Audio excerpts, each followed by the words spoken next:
لندعم هذا الوطن في الداخل، ونحن نقدر لهذه الشرطة تضحيتهم من أجل هذا الشعب، ونعترف أنهم قاموا بدفع فاتورة باهظة تضحية لهذا البلد وتضحية لأمننا واستقرارنا. فنحن نقدر جهازنا الشرطة ونقف وراءه وندعمه، ونحن نقول وبشرف أن كل ما يسقط شهيد من جهاز الشرطة نجد عشرات من زملائه يتقدمون ويطلبون التضحية والشهادة في سبيل هذا الوطن. فشكرا لجهاز الشرطة على ما يقوم به حماية الوطن. الرسالة الرابعة أن الشعب المصري وقواته المسلحة والشرطة المصرية كلنا جميعا نساند ونؤيد القيادة السياسية المتمثلة في الرئيس عبد الفتاح السيسي وفي كل ما يتخذه من خطوات،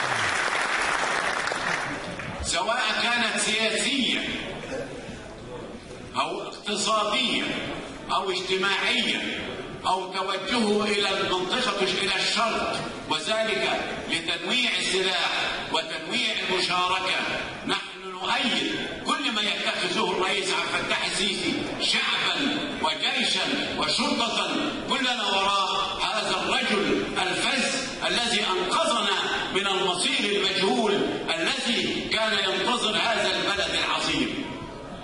أما الرسالة إلى الداخل فنحن نقول لأبناء الوطن المغرر بهم: عودوا إلى حظيرة الوطن المصرية، فالرجوع إلى الحق خير من التمادي في الباطل، واعلموا أن ما تقومون به عبارة تفجيرات وقطع طرق وهدم لمنشآت واعتداء على رجال شرطة وقوات مسلحة.